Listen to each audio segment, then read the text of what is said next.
Hey Woodturners, I'm Captain Eddie Castle and welcome to my shop. Got a little something for you today. I really don't have a project to go soup to nuts, but I'm working on something and I get emails from you all the time and I welcome them. If you've got a question, you can either email me at this address, eddiecastle@cox.net, or you can give me a telephone call and I'll help you out if I can. I had a couple of calls and emails about guys working with wood that's a little bit soft. I have a piece of box elder up here right now that is a little soft and starting to pull a little bit. Pull a little bit by meaning that, let me see if I can get you in here and show you what pull a little bit means. You see that? Yeah. It's pulling a little bit. It's not cutting real clean. And I'm getting this on both. This is going to be on the cross grain, where the grain on this piece is running very much like this.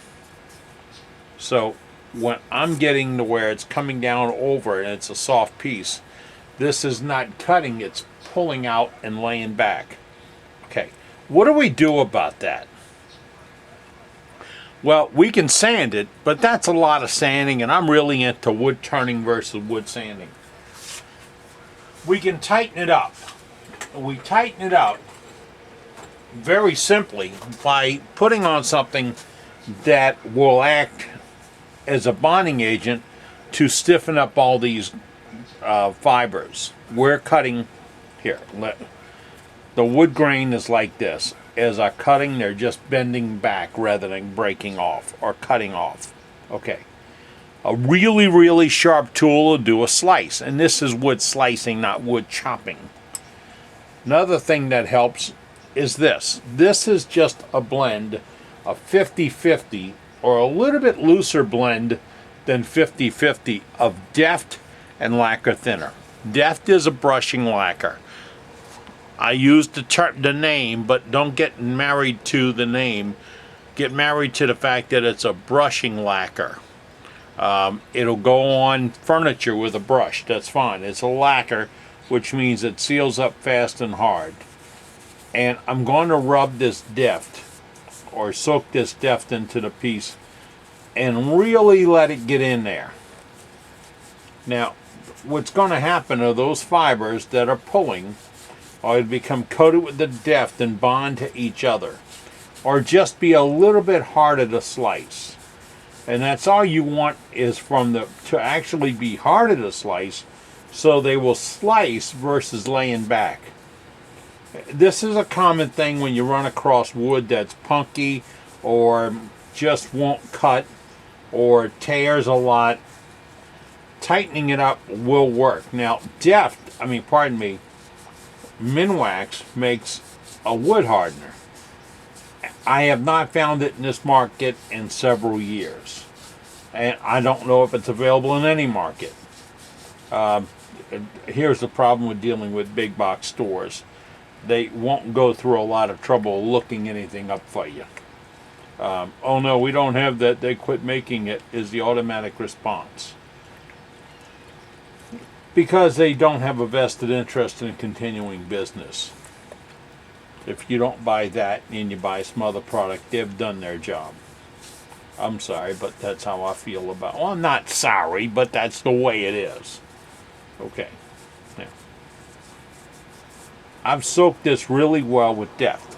This will take an hour, 2, maybe 3 for this to soak in, set up, and be hard.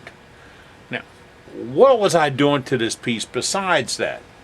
Well, in general, the piece it's box elder. It's got a little red, a couple of stripes. It's got a little chatoyance that's going to appear in the cross grain. That's going to give it nice appeal. But I want to do a little something else before I put a finial on it. The little something else I've decided will be, because there's red in here, I'm going to put a piece of cocobolo. I've got a gorgeous slice of cocobolo here. Now, I created this plug with a slight taper by gluing a piece of cocobolo to a waste block. And that's all this is a waste block. I glued a piece of Coca-Cola to a waste block, and then I sliced it, cut it away using my parting tool. And I want to talk about that in a little bit. But I sliced it away using my parting tool, and I got a very straight line here, which is what I want. Angle, I can measure it. I would think in my eye it's 10 degrees, maybe 9.382 degrees. It's just a slight angle. Don't get hung up on the numbers. Look, you see how much it is? Does it show up against? Yeah, there it is. All right. Slight taper, because I want to taper it to go in. What am I going to do? I'm going to do the same slice over here and set this in. I'm going to leave it a little bit proud, being a little standing high, a little bit higher. Bring up my soft touch and my tailstock, and then true this to fit the face of the piece. Then I'll probably cut out again for my finial, and the finial will be black. This will be red, red and black and brown, going to the golden with the red. I think it'll have a nice transition. If I could find a nice ring of black, African blackwood, I'd put a black ring in, then this plug, and then the African. It's a couple of extra steps you can do to make something nice. I said we're going to talk about parting tools.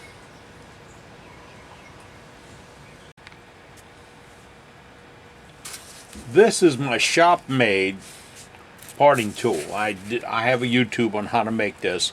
This is a DeWalt demo saw blade. Demo saw, we used to call them a saber saw. I think now it's called the Sawzall or whatever, but it's a saw blade, and it's available from DeWalt. And I took the blade, ground off the teeth, and removed the coating. And because it's tool steel, I kept the temperature. Then I reshaped the tip. I'm holding on this piece of foam pad from Vince Welsh, just to give you a better idea what the tip looks like and how it's shaped. There, how's that? All right.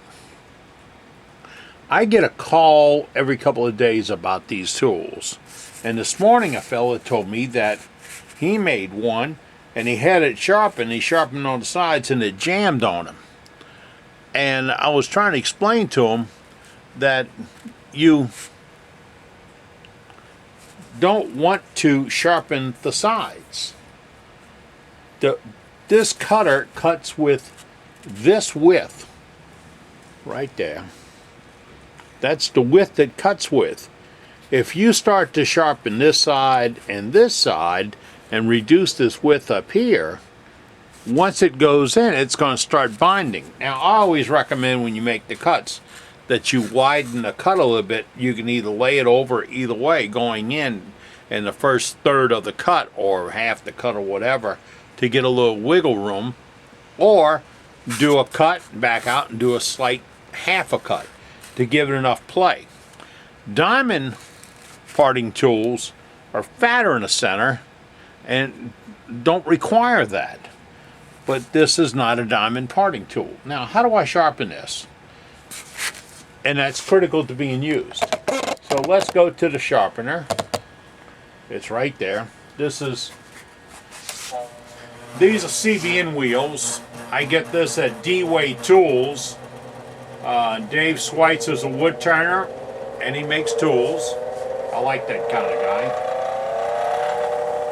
I have this on a Portal Cable 1800 RPM grinder. This is an 80 grit wheel. This is a 180 grit wheel. CBN. I sharpen this way. When it comes over the point, I know it's happened. That's it. You check it and make sure you've sharpened all the way to the end. Now, what I've done is I've sharpened this edge and this edge. And my cutting is on that front corner. It's there. But what I've done is I've put a burr on this. I've put a burr right here. I can see it. I can feel it. There's a burr right here. You see? Oh man, I wish the camera was better, because I just raised it. See that? That little whisker? You can see it. So I just knocked it off. That was part of that burr that was on there. There and there, I actually have a burr. That burr is what does the slicing when I go in and make the cut. If I was lay this on a piece of glass or a stone and strop it out like this, I'm going to remove the burr and round that corner, and it's not going to cut worth a darn. So when you sharpen it, leave the ugly. Don't fix it. Whatever you do, don't fix these sides. If you have to fix them because you got a buildup of super glue or something there, it's on a piece of glass with a fine, fine piece of paper, and just remove it. But you don't want to do any more than that.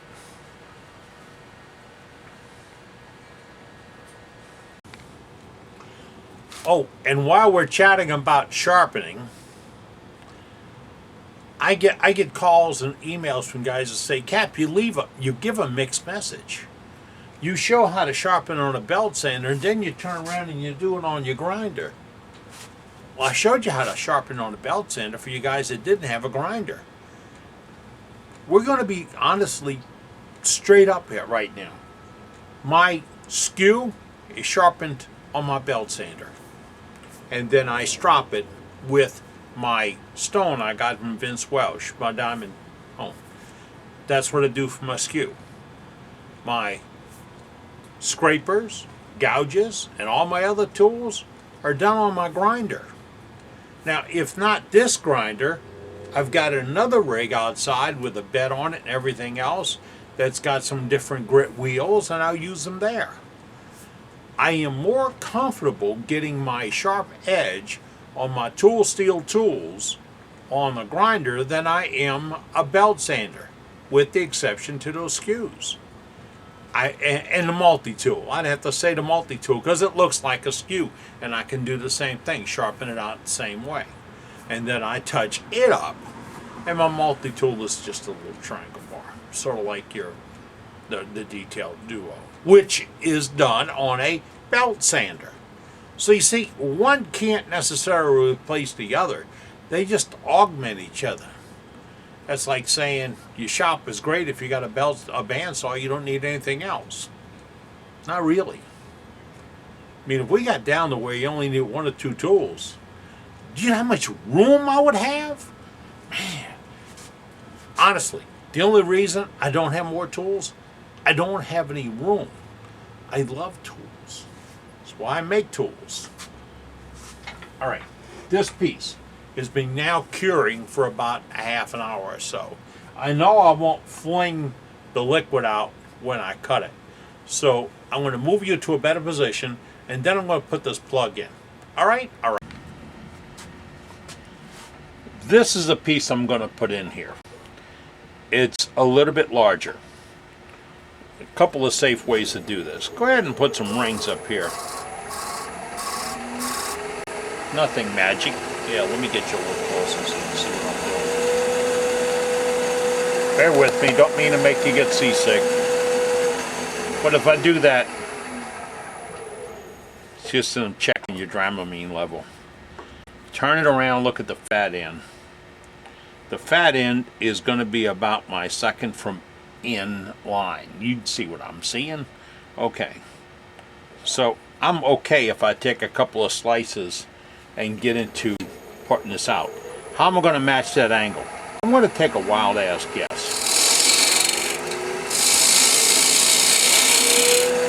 It's like eating an elephant. You want to do little bitty bites at a time. I can probably get one more cut. Do I want to chance it? Because then I'd have to cut me a new plug. No, I want to kind of take a look at it. And I do see that my angle is a little bit off. So I'm going to make a couple of more cuts.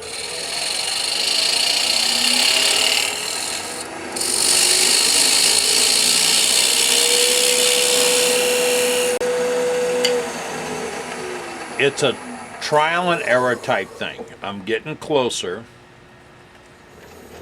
Okay, I can use a caliper. I can get a lot closer the first time.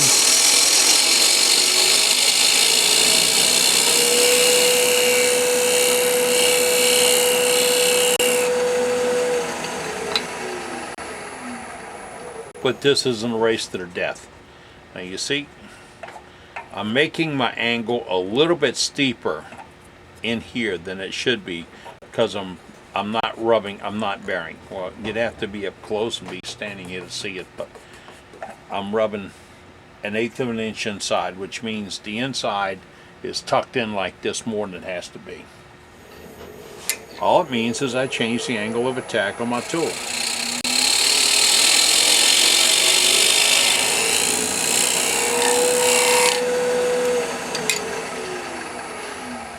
I don't know of a way to make it go faster and smoother, except that's a pretty good fit right there.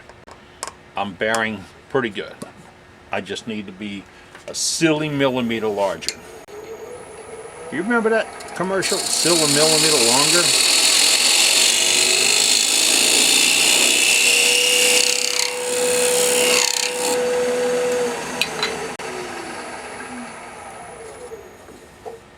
There we go.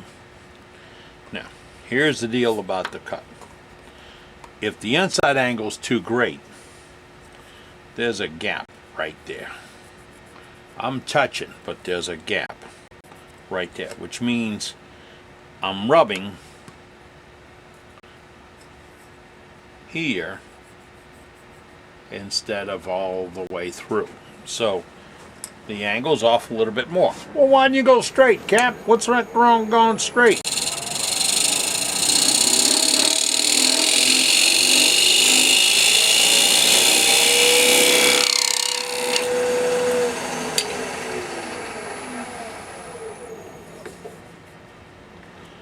There we go. Much better fit. I got very little gap around the outside. I think I'll concentrate only on the bottom of the hole for one more cut.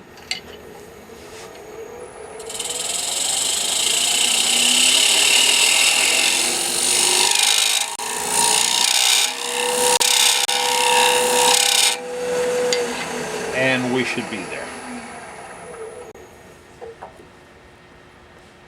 Like I said, the problem you run into if you shove it in too deep is you got to get it back out to glue it. Number one. Number two, the grain for this piece runs here. I want it to line with the grain of this piece as much as I can. Why? That's going to move. That's going to move. Why would I have that move opposite of this and one crack the other or pop the other out? Got it? Got it. Let's go ahead and insert this piece. To do so, I'm going to use a little medium thick super glue. You got to make sure the surfaces are clean. If you have any leftovers or stuff inside, get it out so it doesn't fall away. And then grain to grain, ease the piece in. Then I use my tailstock to bring it all the way up. And I put my little soft touch on it. And I'm going to tap it until it's uniform because it'll jam a little bitty bit. And I'm pretty happy with the way that fit is. It's clean where it's got to be. And it's all the way around, pretty much flush all the way around. Now, don't accelerate this. Let that piece cure all the way through. If you accelerate, it's going to get brittle and lose the strength. You want it to set up just right. Okay? Now, that's an insert.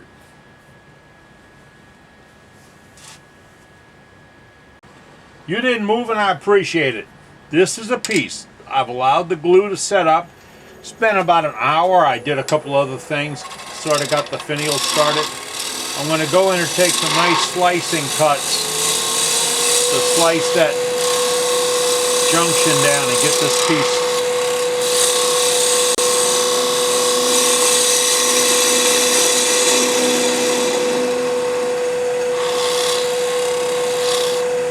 You can see I barely took anything off because I even left the pencil mark there. So I'll go back out here. This is my 3/8 Ellsworth gouge from D-Way Tools.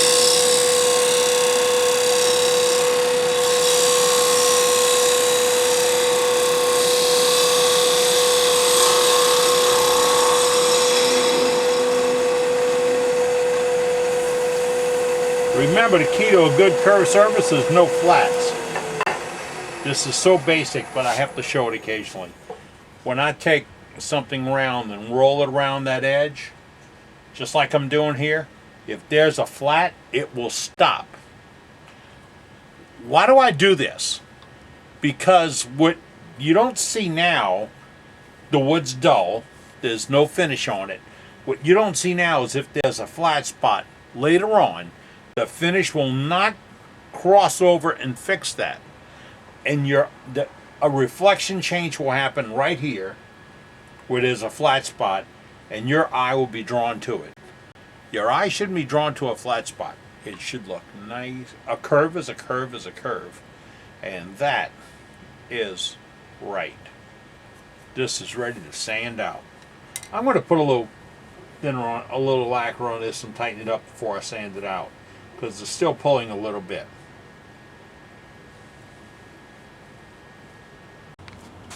I'm glad you could pop in and spend a few minutes with me today. As you see, we've put a little ring in here. Now I'm going to make a finial and put it into the top of this piece, and I'll be going from the black wood for the finial to the cocobolo, which will fit in, and this is only going to be a ring about maybe a 1/4 inch, 3/8 of an inch when it's all done. But it gives me a change in color from the finial to the bowl, or from the finial to the piece. And that's what I was looking for. Get a little more accent. Draw my eye to the opening in the piece. Sort of like make it a target. All right. I'm Captain Eddie Castle, and you join me today as we were making shavings. You take care. I'll see you soon. Wait. Gotta tell you about this. There's a brand new way that we're coming into your shop. Yeah. It's called... Got to get ready for this. You weren't ready for that, were you? Ustream TV. Yeah, that's right. Ustream TV. You go to Ustream TV, and it comes up, and there's a little search box up in the corner up there. And what do you click on? Making Shavings. You type in Making Shavings, and then you find me.